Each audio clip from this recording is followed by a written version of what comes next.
I call the member for Ryde.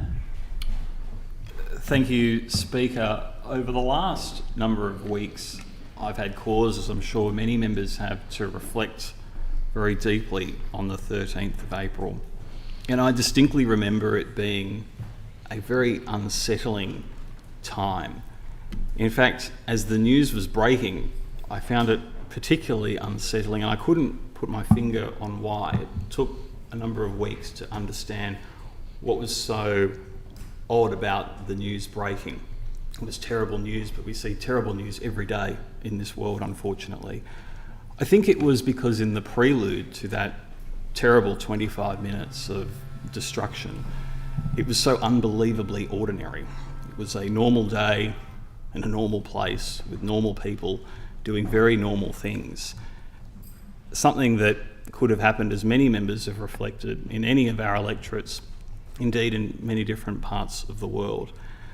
I am just distressed beyond words for the loss of life. I think deeply about the Garden of Heaven, which itself is a little brighter, but a world that is left a lot darker. 6 lives lost on a very ordinary day, and just the trauma and anguish that must leave behind for parents and siblings, grandchildren, spouses.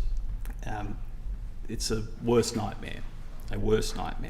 And I truly can't think of anything worse, and it's very fitting that this Parliament is dealing with this condolence motion, and I regret that the victims' families that were here today are no longer in the chamber, but I hope that as they reflect upon the various contributions that are made today, they take some solace, for whatever that is worth, for the extraordinary loss that they must have felt and will continue to feel for the rest of their lives. I am truly beyond sorry, and know that all members share that sorrow.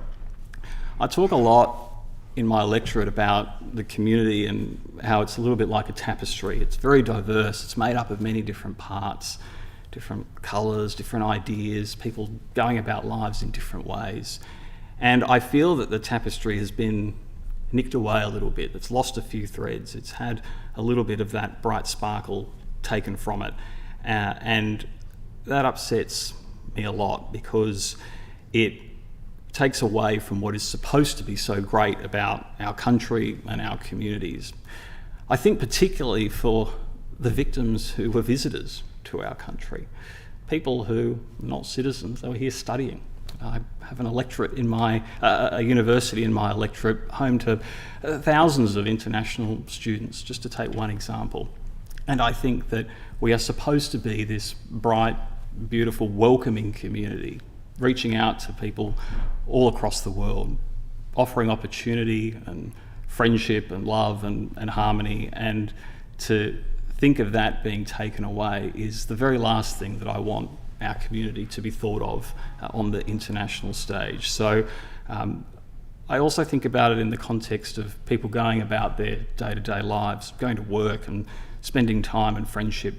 This is a community that went through a lot, particularly during COVID, where some of that was taken away. And I've been enjoying observing just how much more normal life has become in more recent times. But that event on the 13th of April sort of put that all back into perspective again, and just, I think, changed so much of how we think about our society. So I join the condolence motion. I am really quite lost for words, Speaker, but wanted to share the condolences of my electorate, because, as I reflected earlier, it could have very easily happened in a shopping centre just like Macquarie Centre or Top Ryde, where we have very many of the same people going about normal lives each and every day, and that really does sit with you. So I extend heartfelt condolence and sympathy to families and all the extended network who I know will be reeling from this travesty for many, many years to come.